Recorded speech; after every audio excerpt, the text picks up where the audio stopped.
Welcome back to New Record Day. My name is Ron, and folks, we're here. The final thoughts of the CSS-Audio Criton 2TD loudspeakers. If you are new to my channel, please consider subscribing. Patreon links down below as well. And hit the bell notification so you know when the next video drops. Now look, if you haven't had a chance to watch the previous 4 chapters that are leading up to the final chapter, I have the links down below. I would encourage you to go ahead and watch those videos and catch up to where we're at right now. Let's not waste any time and jump right in. Let's start with this clip. So, I suppose the only question that's left to answer is, with a price point north of 3,000 smackaroos, is there anything about the 2TDs that would keep us from hitting the checkout button?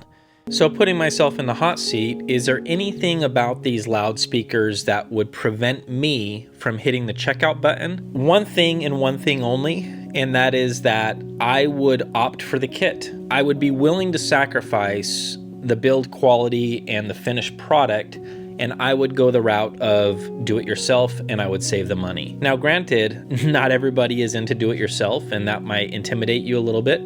So I guess the next question would be, is there anything about this loudspeaker that I would want to caution anybody from hitting the checkout button? And the answer to that question is no.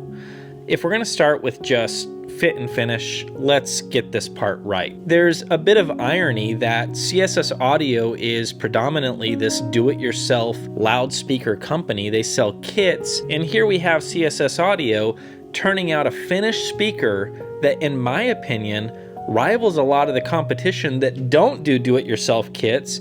They specialize in manufacturing speakers, and here's CSS Audio showing up saying, oh yeah, we can play. I love the ring, the frame around the, rosewood veneer look. I think that is just gorgeous. So in last week's Frequency Friday, I did ask if there were any other last minute questions, and this was something that came up is, hey, with those 5-way binding posts and the plate on the back, can you experiment with bi-wiring and bi-amping? To answer that question, I did not mess with bi-wiring. Not a real big fan of bi-wiring myself, and there's nothing wrong with it. If you're into that, that's great. I do like to bi-amp from time to time. That's where I'm running 2 different amplifiers into the speaker. So in that particular example, I had both the Vinny Rossi Leo solid state and the LTA Ultralinear being all tube, and in that configuration, I liked it a lot. I won't lie to you, this was not a situation where clouds parted and I had to rush in front of the camera and tell you guys, oh my gosh, this was the greatest thing that I've ever heard. That would not be honest. That would not be true. I think that bringing some tube into the mix did kind of help out with a little bit of that holographic magic that you can get. And since this is something that these speakers already did a great job with, that was magnified just a little bit. But again, I don't want to oversell it. I'm just letting you know, I did mess with that. That is an option with these speakers. And I gotta say, I wish I had a little more muscle to work with. I think that might be a more interesting situation when it comes to bi-amping with these. Not that they are necessarily power-hungry speakers, but I would say that getting a little bit more watts in there to mess around with would be interesting, especially when we start talking about dynamics, slam, bass authority, things like that. Oh, one quick answer to a question that we also received is, what about the sensitivity? It is not on their site. CSS Audio, guys, get your sensitivity on your site. That's something that I've also noticed. I reached out to CSS Audio Labs and they let me know, what was it? 87 dB. So yeah, it would be interesting if I had a little more firepower to work with just to see what I can do with these guys. Either way, the Leo actually packs a punch, and it is a surprisingly robust and powerful amplifier for what it is. And even though I have had some loudspeakers that will bring Leo to its knees, these didn't, and I was able to play them plenty loud without any kind of problems, any noticeable distortion, anything farting out early. So take that for what it is and off you go. When we start talking about linear truth, when we start talking about that straight line, okay, we want to hear accuracy. We want to hear a speaker that is going to tell the truth no matter what? My response to that is be careful what you ask for. And a lot of that could come down to what kind of music you're listening to, what the recording is like, because sometimes when it comes down to that linear truth, that straight line, that doesn't always sound so pretty. So when we talk about top-end extension in context of the CSS-Audio Criton 2TDs, it is a soft top end, okay? So it is going to be relaxed, and there is nothing new that I'm going to say right now that I haven't already said. So it's just a reminder that this is going to forgive. If you are expecting every single detail in all of your recordings, these are not the speakers for you. If you've already heard speakers like that, and that leads to listening fatigue, and you don't give a rat's rear end about hearing every little tiny detail, the sneeze and the cough and the moving in the chair and all that kind of stuff, then yeah, these are going to be probably a very good choice for you, because what I like about them is they do give you the core details, no doubt about that. And I feel like the detail that is going on is the important details. For me, objectively, upper mid-range follows suit. It is forgiving, and I feel like it forgives in all the right places. So when we start talking about upper mid-range, which for me, of all of the frequency ranges, of everything that is out there, that right there is going to be the one that can always be crippling. If it is forward, if it is grating, if it is edgy or chalky, that is something that is a no-go for me, and I cannot tolerate it. So the fact that these guys, it seems to me, played it safe and forgave that upper mid-range, I really like it a lot. And for me, what it allows me to do is crank these speakers, get them louder than I typically would, and just rock out and have a great time. And it really doesn't matter what I'm spinning or what I'm playing. It just allows me to keep going and never have to worry about, man, that sounded rough. Man, that sounded edgy.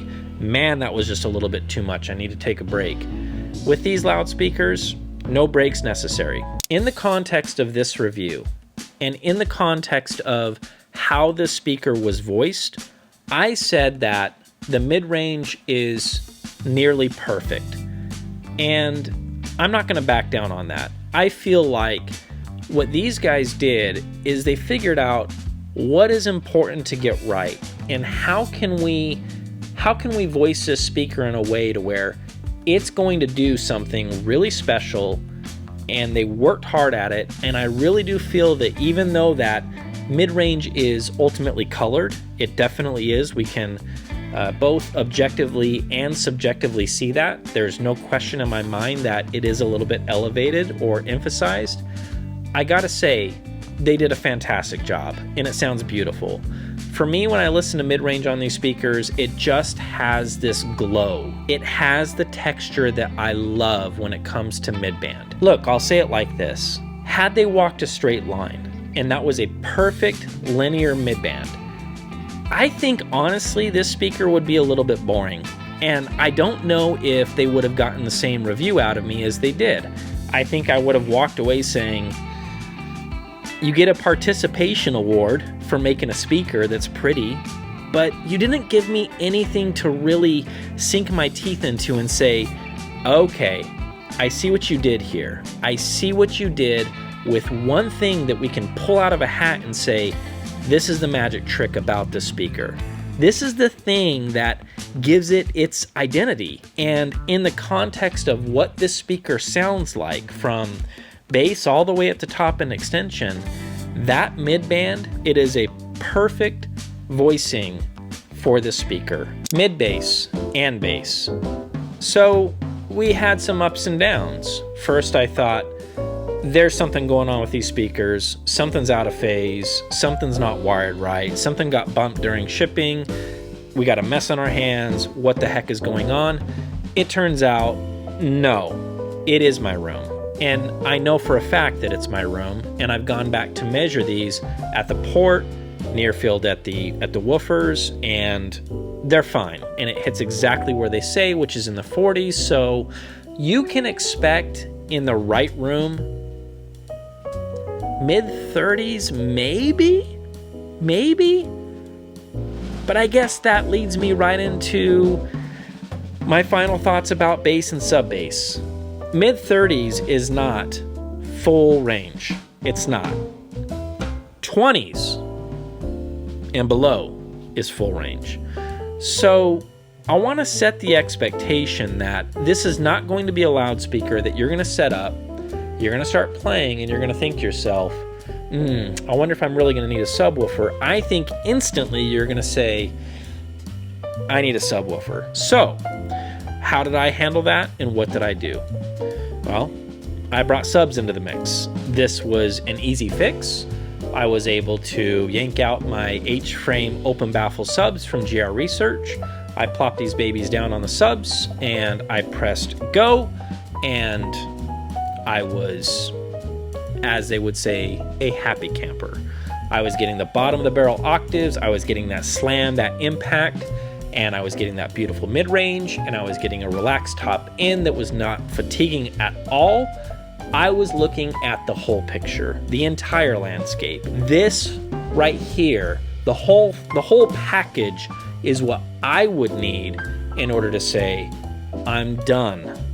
So that's the important part, is when you get the Criton 2TDs, when it comes to really low end extension, we're talking big boy bass, you may not be able to say that you are done until you invest in subs. Soundstage?